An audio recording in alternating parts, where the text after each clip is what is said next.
Bueno, en la clase del día de hoy vamos a hablar de otro tipo de forma de contestar unas preguntas de investigación. Estos son los estudios de cohortes y de casos y controles. Los de cohortes básicamente son estudios que involucran el seguimiento de grupos de sujetos a lo largo del tiempo. Y esto es con dos propósitos principales. Primero, la descripción.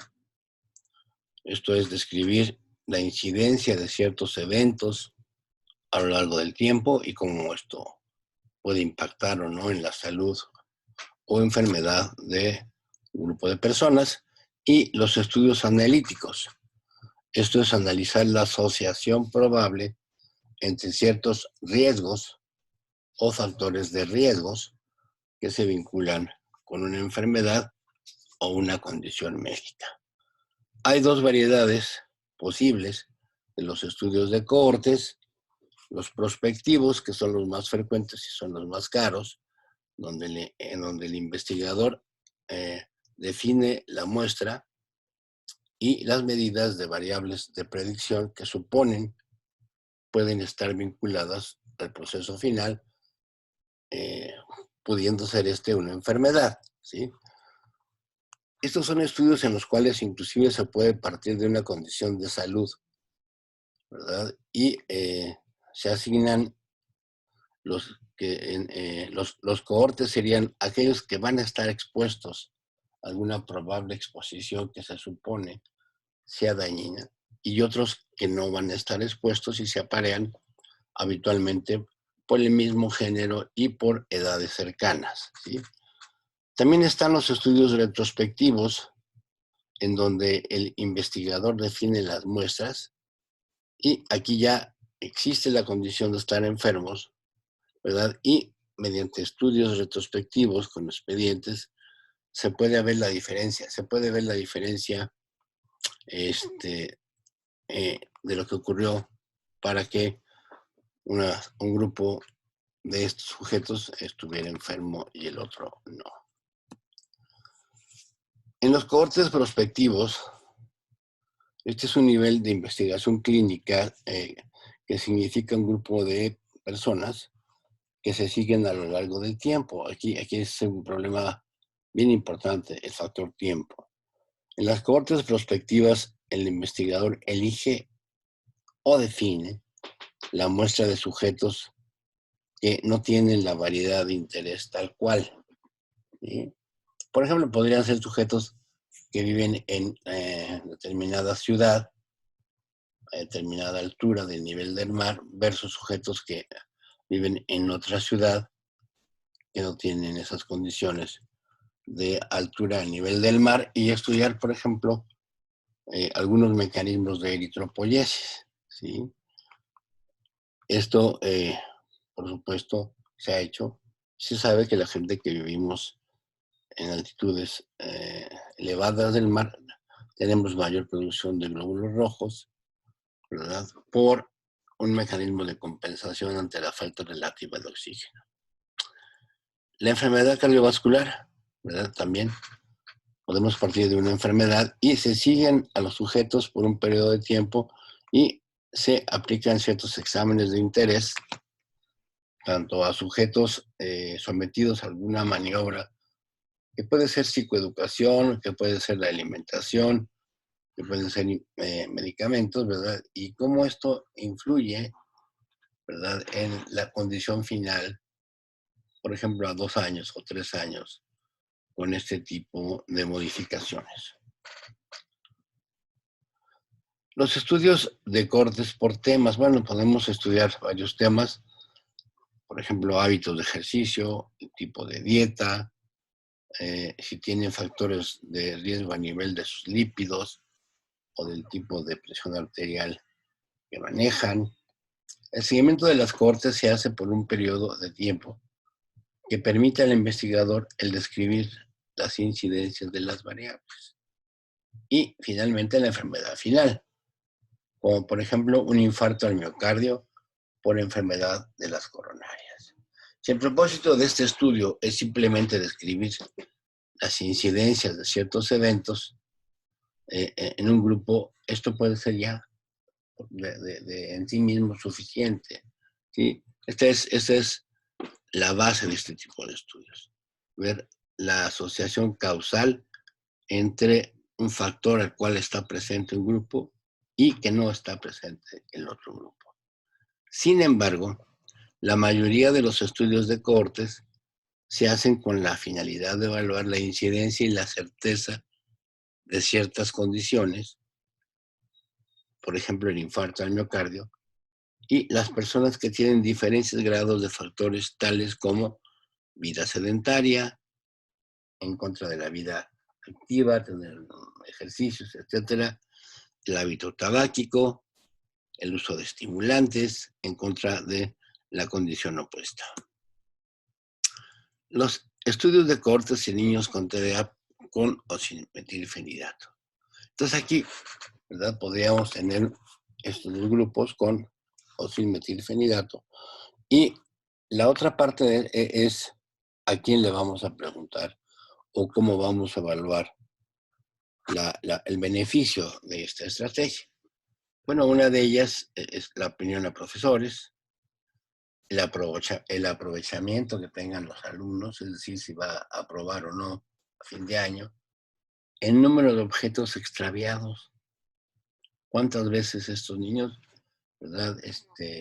Pierden cosas, hay algunas madres que inclusive compran bolsas de sacapuntas, bolsas de lápices, bolsas de gomas, porque cada que sale el niño o la niña ya lo han perdido, ¿sí?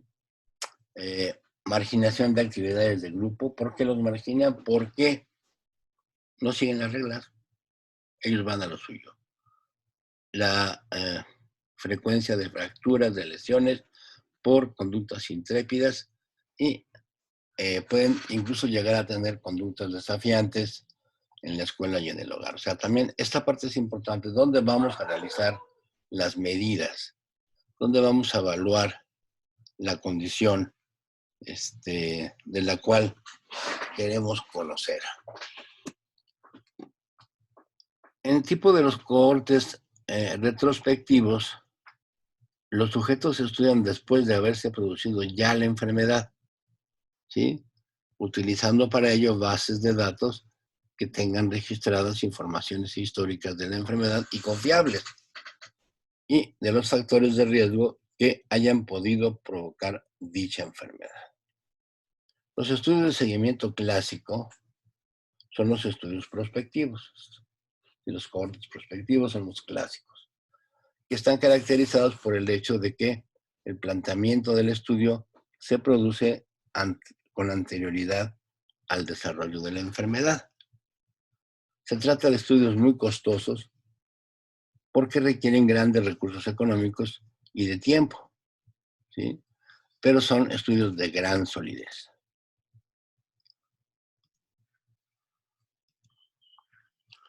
La técnica de un estudio de cohortes prospectivos, bueno, hay que seleccionar una muestra de estudios de sujetos sanos de la población.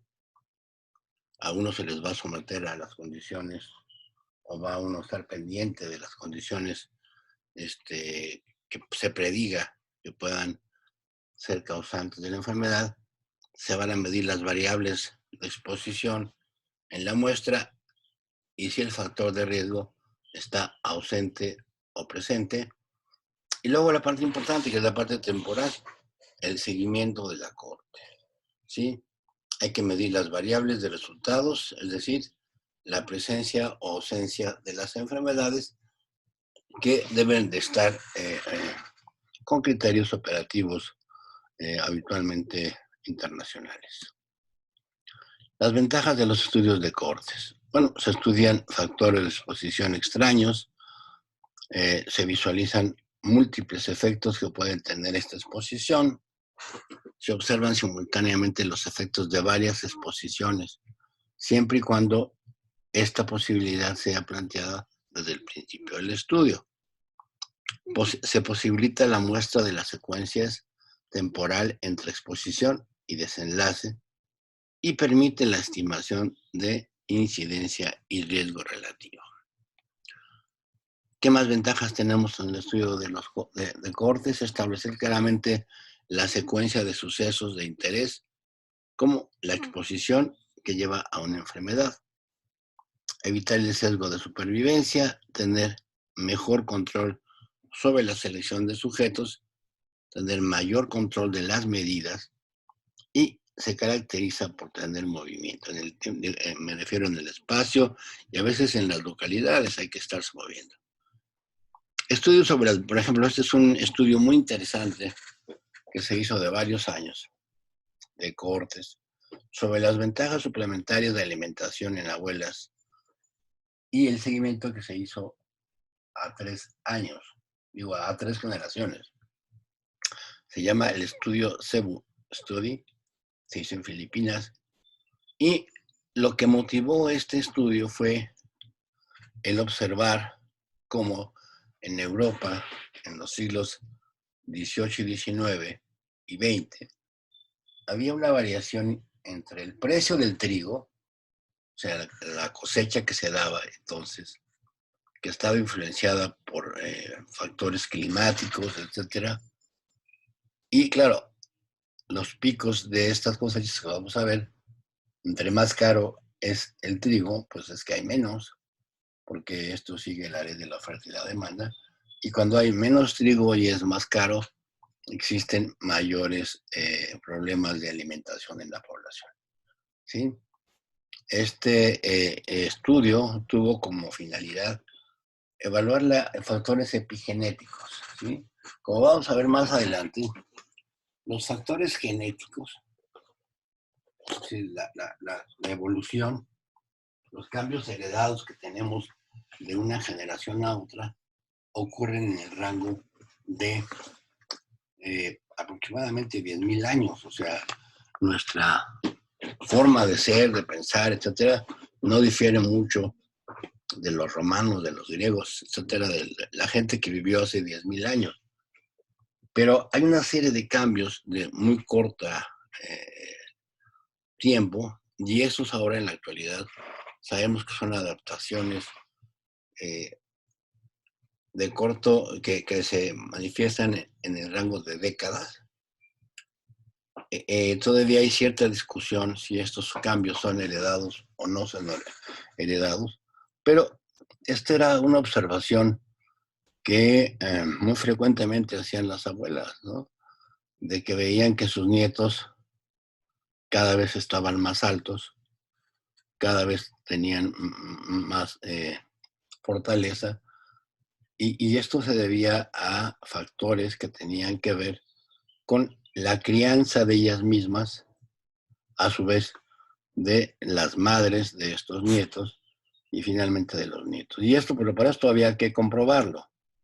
Entonces, aquí lo primero que vemos nosotros es el trigo, el precio del trigo, y se puede ver que hay algunos puntos en donde el trigo se escala. Al parecer eso tiene que ver con problemas de erupciones de volcanes, de otras circunstancias geológicas que hicieron que el costo del trigo en Europa se elevara. ¿Sí? Esto se tradujo en bajo peso al nacer, en alimentaciones deficientes, en mortalidad, etc. Entonces, este grupo de investigadores son antropólogos físicos que se preocuparon por resolverse la pregunta: ¿qué pasa a nivel epigenético? ¿Por qué nuestro cuerpo evolutivamente se prepara con cierta anticipación a los eventos que hay a nivel geológico? Por ejemplo, en la actualidad es muy probable que si algunas madres se llegaran a embarazar en estos días, es probable que primero no se den, no se logre el embarazo, o que algunas mujeres por el estrés tengan amenorreas. Esto ha ocurrido en las guerras.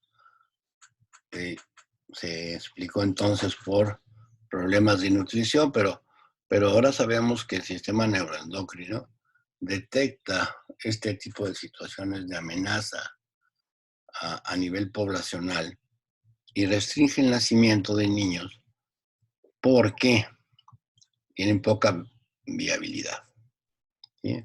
Entonces, esta es la explicación de por qué el útero, por qué la reproducción tiene que leer de antemano lo que va a ocurrir con el tiempo. Esto que les presento es de un simposio que hubo en la New York Academy of Science, y de ahí tomo estas diapositivas. Entonces, lo primero que hicieron de este grupo fue suplementar la dieta de mujeres. Esto fue primero en Guatemala, ¿verdad? Con 10,000 kilocalorías, ¿no? Diarias fue el suplemento, y con esto se logró que el peso de los niños al nacer estuviera por arriba de 29 gramos, ¿sí? De la media de los niños que nacían en esa comunidad. Ahora,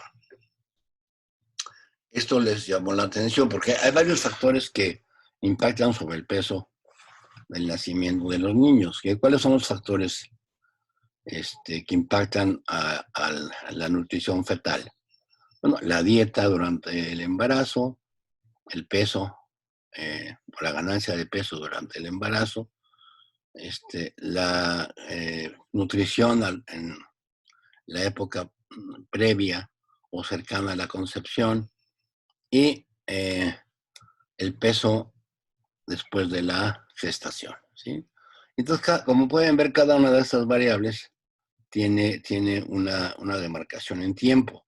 La dieta durante el embarazo pues, son días, el peso previo al embarazo meses, la alimentación periconcepcional también meses, y el peso previo al embarazo, pues años, ¿no? Entonces, mediante este tipo de deducción, dijeron, bueno, vamos a modificar los hábitos nutricionales y controlar factores como la diarrea en madres. ¿Pero en qué madres? En madres de esta generación, de 1983-84, ¿verdad? Aquí se estudiaron 3,327 mujeres embarazadas, ¿verdad? Que tuvieran aproximadamente 30 semanas de gestación. Después estas madres tuvieron unos hijos, ¿verdad? A los cuales también se les estuvo haciendo un seguimiento en cuanto a peso, a todos esos factores que mencioné previamente. Y finalmente, el target a los cuales se iba a estudiar eran los nietos de estas señoras, ¿sí? Entonces lo que se ve es básicamente, esta es la abuela, la hija y la bebé. O sea que sí hubo una ganancia en el rango de 1 kilo, 1,5 kilos en este bebé al nacer. Pero vean ya el tamaño de la madre de esta bebé es mayor al de la abuela. Es decir, sí hay factores epigenéticos que están adelantando o que están monitorizando las condiciones del medio ambiente, y estos factores epigenéticos, como les mencionaba yo anteriormente, se suceden en el rango de las décadas, ¿sí?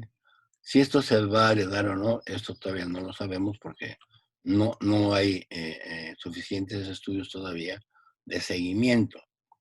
El problema con estos estudios de seguimiento es que los autores que originalmente hicieron el estudio, pues quizá ya están jubilados o ya no estén vivos. Entonces, estos son los inconvenientes de los estudios de cohortes. Requieren a menudo grandes tamaños de muestras, ¿sí? No es eficiente en eventos raros o con largo periodo de latencia. O sea, cosas como si vamos a saber si el uso de cafeína en adolescentes, en una muestra de adolescentes, puede prevenir la aparición de Parkinson cuando tengan 60 años de edad. Bueno, pues esto podría ser un estudio interesante porque se ha pensado que el café tenga un efecto neuroprotector, pero quizá cambien las políticas a lo largo de los 50 años que se va a hacer el estudio y esto ya no sea una meta interesante, ¿no?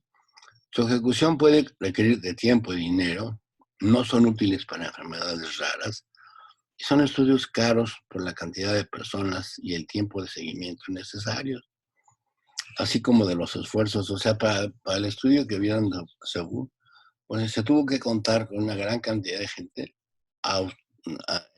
afortunadamente auspiciado por la National Science Foundation de Estados Unidos y National Institute of Health, que son dos organizaciones que fundamentan todos estos tipos de estudios. La alternativa, bueno, pues la alternativa serían estudios de tipos cortos. Ya tengo a los niños grandotes, entonces, en retrospectiva, ¿qué factores hicieron que tuvieran un peso al nacer adecuado en comparación con niños que están naciendo sin esta condición, ¿no? Entonces se plantea, después de haberse producido la enfermedad o la condición, para la cual tanto la presencia de la exposición como la del desenlace deben de provenir de registros históricos de alta fiabilidad, en los que se haya registrado con precisión la exposición y el desenlace en el momento de producirse. Y luego vienen los estudios de casos y controles. Aquí ya hay una enfermedad. En el estudio de cohortes podemos partir de una condición no necesariamente eh, eh, que podríamos catalogar una enfermedad. Por ejemplo, el ejemplo que les puse anteriormente, estamos viendo si una condición nutricional modifica el peso. Mientras que en el estudio de casos y controles estamos viendo ya a un grupo de enfermos, que son los casos, ¿sí? Entonces, aquí son los estudios epidemiológicos por excelencia, son observacionales y analíticos, ¿sí? Hay un grupo de sujetos que son los casos que tienen la enfermedad y se comparan contra otros que no tienen la enfermedad y que se busca cuál es el efecto que en un momento dado condicionó la condición con más frecuencia de que estuviera enfermo un grupo y el otro no. Una vez seleccionados los individuos en cada grupo, se investiga si estuvieron expuestos o no a una característica de interés. Pongamos que es el primer vuelo que viene de China, no sabemos nada del coronavirus y de repente empiezan a bajar gente y unos ya traen coronavirus, pero otros no. Entonces estudiamos a los que no. Esto ya pasó, porque es en el momento en que subieron del avión. Y entonces revisamos si hubo escalas del avión. Y sí, efectivamente, los que se subieron después se subieron en París. Y estas personas se sentaron en una posición en donde no había mucho contacto con los otros pacientes, ¿sí? Entonces, vienen en el mismo avión, pero el antecedente es de que unos provienen de un aeropuerto de China y otros provienen de un aeropuerto del Charles de Gaulle o del Orly, del que ustedes quieran, de París. Y esto ya va a ser una diferencia. Es como se hacen los estudios de casos y controles. Como ustedes vieron también con esta pandemia actualmente, lo que se hacía era buscar los casos y ver los contactos que habían tenido estos casos, ¿no? Por ejemplo, en Corea se utilizó la tecnología de los teléfonos móviles y de esta manera se pudo detectar casos a los cuales se les daba números. Entonces el caso 30 de Corea era una mujer que venía de China y que pertenecía a una secta católica o cristiana que tuvo una reunión religiosa.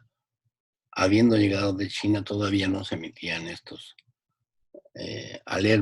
alertas y en esta reunión, ¿verdad? Contagió a 3,000 gentes. ¿Cómo supieron los coreanos? Por el cómo habían estado cercanos diferentes teléfonos celulares. ¿sí? La cercanía de los celulares, ¿verdad?, predijo que esas personas podrían estar muy cerca para haber estado recibiendo partículas virales de la gente proveniente de China. Entonces, aquí está el estudio de casos y controles. En un lado tenemos los enfermos y estos queremos ver si estuvieron expuestos o no al factor que suponemos etiopatogénico, ¿sí? Y aquí están los no enfermos, que pueden haber estado expuestos o no expuestos. Como ustedes están viendo, aquí lo que vamos a hacer es una tabla de contención 2x2, en donde vamos a ver la frecuencia en la cual los sujetos que están expuestos a una situación tienen una significancia contra los no enfermos, ¿verdad?, que aunque podrían estar expuestos o no, carecen de esta enfermedad. Entonces, algunos ejemplos, por ejemplo, un estudio de melanoma cutáneo en el cual 420 casos de adultos seleccionados en 5 hospitales de Bélgica, Francia y Alemania fueron comparados con 447 controles adultos seleccionados de las comunidades atendidas en esos hospitales. De los casos, el 75% reportó que durante su infancia no se protegieron de los rayos solares.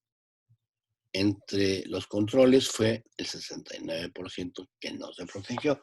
Por lo tanto, al ser un caso más asociado con la falta de protección durante la infancia, se propuso que fuera un factor de no tener protección a los rayos solares, aunque pudiera ser no muy grande la diferencia a nivel porcentual, son 6 puntos, pero no importa, quizá en el número se pueda ya proponer como un factor de riesgo. Estos estudios de casos y controles, ¿qué características tienen? La diferencia entre estudios de casos y controles y un estudio de cohortes es que en un estudio de casos y controles, los individuos se seleccionan de acuerdo a la enfermedad que ya tienen y se observa qué sucedió en el pasado con respecto a determinadas exposiciones, ¿sí? Por el contrario, en un estudio de cohortes se seleccionan los individuos de acuerdo a la exposición y se espera hasta observar si aparece o no aparece la enfermedad o si ésta se desarrolla o no. ¿Qué ventajas tenemos de los estudios de casos y controles? Son más rápidos de realizar y menos costosos que los estudios de seguimiento de tipo de cohortes, apropiados para enfermedades con periodos de latencia largos. Estudios de cohortes requieren muchos seguimientos. Se puede estudiar simultáneamente muchos factores de riesgo, particularmente apropiados para estudiar factores de riesgo de enfermedades poco frecuentes. En el anterior decíamos que no estudiábamos enfermedades poco frecuentes, aquí sí. Entonces requieren de muestras, de tamaños de muestras menores que los estudios de cohortes. ¿Qué desventajas tienen? Bueno, los estudios de casos y controles no involucran secuencias de tiempo y por lo tanto no pueden demostrar causalidad. O sea, yo puedo estudiar la presencia actual de una enfermedad y ver en el pasado, mediante expedientes, etcétera, si entre los casos hay mayor frecuencia de bebedores, ¿cómo saber si el hábito precedió a la enfermedad? Ser un caso puede reflejar sobrevivencia o supervivencia en lugar de morbilidad, o sea, tener más tolerancia o tener mejores mecanismos bioquímicos. Por ejemplo, los fumadores que tienen un IAM tienden a morir inmediatamente, un infarto agudo al miocardio, tienden a morir inmediatamente antes de llegar al hospital. Un estudio de hábitos de fumar, infarto agudo al miocardio, que seleccione casos y controles con hábitos de fumar, pues es poco práctico. Ya en ese momento no da tiempo para poder hacer esta causalidad. Estudio de casos y control, desventajas. Pueden investigar solamente un evento o enfermedad. Esto se debe a que el muestreo se realiza por separado dentro de los dos grupos de estudio.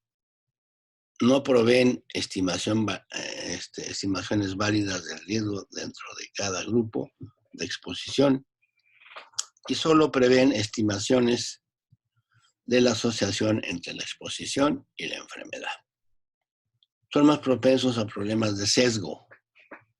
La enfermedad en que se eligen los controles puede diferir en la calidad de la información. ¿Cómo se eligen los controles? ¿Sí? Esta es una parte que vamos a ver. ¿Sí?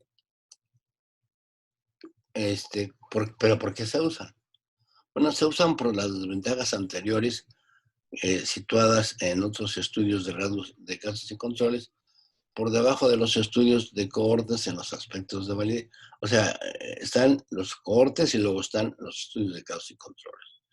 Esos son estudios de casos y controles por razones de práctica, ¿sí? Costo, tiempo, no de validez. En consecuencia, estos estudios deben de realizarse en forma muy cuidadosa, considerando todas las posibles fuentes de riesgo. Para la selección de casos, antes de la selección de los casos, es necesaria una definición precisa de la enfermedad que está siendo estudiada. Si la definición no es precisa, existe el potencial de mala clasificación de casos y controles. Definiciones muy amplias de la enfermedad estudiada pueden causar problemas. Por ejemplo, problemas psíquicos, los factores de riesgo pueden ser muy variados. Cuando la enfermedad es poco frecuente, puede existir la tentación a ampliar la definición y a hacer más laxo en el mismo. Y esto nos lleva a problemas de diluir los efectos de ciertos factores de riesgo. La selección de casos. Criterios de inclusión y exclusión. En algunas ocasiones las personas con la enfermedad son consideradas elegibles si satisfacen ciertos criterios de inclusión y exclusión. Por ejemplo, exclusión de individuos con enfermedades relacionadas, ¿sí?, vinculadas a la enfermedad que estudiamos. Puede ser conveniente restringir la selección a aquellos casos para los cuales el comienzo de la enfermedad se produce en determinado momento. Incidencia o prevalencia. Es más conveniente seleccionar casos incidentes que casos prevalentes, o sea, casos nuevos.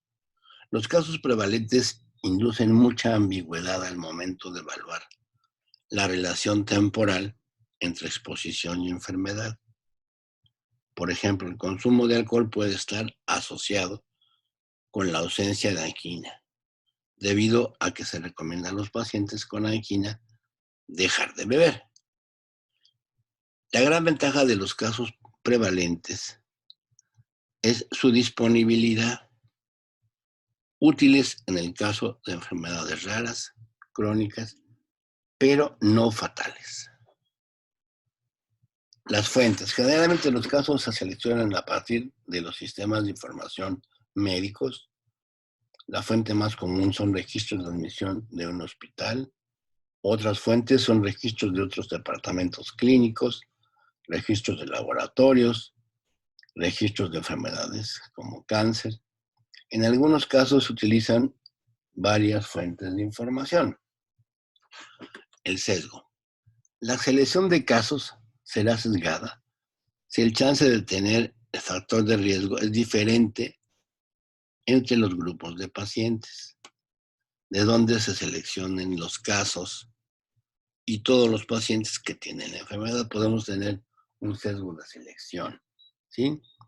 Sí, casos, probabilidad de exposición entre los casos, enfermos, probabilidad de exposición entre los enfermos. Entonces, si se tiene un sesgo, sí, el porcentaje de casos difiere del porcentaje de enfermos. Los controles. Los controles deben de ser un grupo representativo de los miembros del mismo grupo, de la base, que dio origen a los casos, o sea, de la misma colonia, del mismo nivel socioeconómico, etc. Un control debería tener los mismos chances de ser seleccionado como caso si se hubiera enfermado. En la práctica, esta comparabilidad puede ser difícil de lograr, transformándose en aspectos más complicados en el diseño de un estudio de casos y controles. Por ejemplo, el estudio que se hizo de tabaquismo y cáncer pulmonar. Sí, aquí ya existía la condición, todos tenían cáncer pulmonar, pero la frecuencia de uso de tabaco y la intensidad del mismo fue más definitivamente en un grupo de pacientes, igual que la severidad. ¿Sí? Los demás sí tenían cáncer pulmonar, pero no tenían antecedentes de fumar o de fumar pasivamente. Entonces era mayor el porcentaje de los que usaban tabaco y desarrollaban cáncer pulmonar. Para hacer la selección de controles tenemos estos principios generales, ¿verdad? Uno, el control debe ser seleccionar entre aquellos que no tienen la enfermedad de estudio, ¿sí? Usualmente se excluye los que fueron casos en el pasado, o sea, que en alguna época estuvieron enfermos. Los controles deben extraerse de la misma población general de la cual surgieron los casos, necesario para proteger contra posibles distorsiones provocadas por factores confundentes no médicos, nivel socioeconómico, estatus social. Los mismos criterios de exclusión e inclusión deben usarse para los casos y para los controles. 3. La fuente de los controles no debe dar lugar a sesgo. Por lo tanto, se producen sesgos cuando la probabilidad de estar expuesto es diferente entre los controles seleccionados y la población no enferma. ¿Sí? Pacientes controles diferente a pacientes no enfermos. Los controles deben de tener algunos chances de ser casos, enfermarse. Por ejemplo, las mujeres con ovarios extirpados con un estudio de cáncer, pues deberían de ser excluidos. Principios generales para seleccionar los controles. La fuente más común para los controles son las mismas fuentes de los casos, por ejemplo, el hospital, la comunidad cubierta por los servicios médicos en donde se identifican los casos. Cuando sea posible, se recomienda usar más de un tipo de control. La comparación de los grupos controles puede indicar si existen o no problemas, es decir, no quedarnos con un solo grupo control como tal, sino que podemos tener alternos. Si los grupos son parecidos en términos de factores de riesgo, los grupos controles se pueden combinar. Esto no garantiza que no existan sesgos debido a la selección de los controles, pero minimiza la posibilidad de que exista. Por ejemplo, la comparación de controles hospitalarios y de la comunidad en un estudio de mujeres con fractura de cadera, mayores de 45 años, seleccionados en hospitales de Nueva York y Filadelfia. Se encontró que la estimación del efecto para algunos factores de riesgo diferían fuertemente cuando se utilizan diferentes grupos de control. Por ejemplo, puede verse que en caídas en los últimos 6 meses y en fumadores y en accidentes vasculares cerebrales, pues había una gran cantidad, había una gran diferencia entre la comunidad en relación con los casos, ¿sí? Mientras que la única que era diferente era la visión disminuida. Cuando se utilizan controles de la comunidad, una muestra de las mujeres que vivían en las comunidades donde vivían los casos, los 3 primeros factores fueron mucho más importantes en cuanto se utilizaron controles hospitalarios. ¿Sí? Mujeres seleccionadas de diferentes salas. Por otro lado, una visión disminuida fue el factor de riesgo más importante cuando se utilizaron los controles hospitalizados. La explicación para estas diferencias podría ser que los controles hospitalarios tienden a estar menos sanos en un sentido general, ¿no? Otras fuentes de colección de controles, bueno, pueden ser vecinos, amigos, parientes. Los parientes pueden ser adecuados cuando las características genéticas pueden llegar a ser un factor confundente que debe ser controlado. Los controles comunitarios especiales se utilizan en estudios de casos y controles apareados, donde cada caso es apareado, por ejemplo, por un vecino. De esta forma, algunos factores como exposición de contaminantes, nivel socioeconómico y acceso a servicios médicos estarían distribuidas igualmente en casos y controles. ¿Cuántos hay que escoger? O sea, el número. En muchas ocasiones el número de casos está fijo, debido a que no se pueden detectar más. O sea, es algo que ya está dado por la misma condición de la enfermedad. El número de controles disponibles debe ser generalmente muy grande, porque podemos hacer dobles controles, ¿no? El enfoque simple sería elegir un número de controles igual al número de casos. No siempre se puede. Generalmente, cuando es posible elegir más de un control, es aconsejable hacerlo. Se obtendrá mayor precisión en las estimaciones y en las pruebas de las hipótesis. El apareamiento es la forma más simple de matching en cuanto a que cada caso es apareado por un control 1 a 1, según factores que se pueden considerar confundentes como el género, la edad. De esta forma, el control tiene el mismo valor de la variable confundente en el caso, por ejemplo, la edad.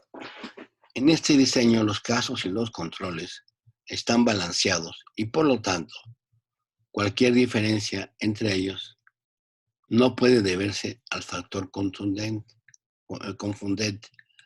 Los principales variables de pareamiento son género y edad. Otras formas de hacer este pareamiento es por raza. En Estados Unidos es muy frecuente esto, ¿no? Estado civil, hospital, vecindario, grupo sanguíneo, clase social.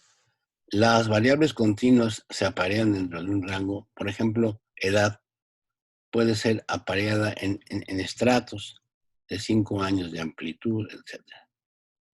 Entonces, aquí en esta diapositiva se muestra básicamente lo que es un caso, los casos control, ¿no? Casos y controles, ya está la enfermedad, está presente y quiero saber a estos que no tienen enfermedad, ¿por qué no les dio la enfermedad? ¿Sí? La exposición puede ser prospectiva o retrospectiva. Mientras que en el estudio de cohortes, ¿verdad?, podemos partir de una exposición y saber cómo les va en esta exposición, ya sea prospectivamente o retrospectivamente. Muchas gracias.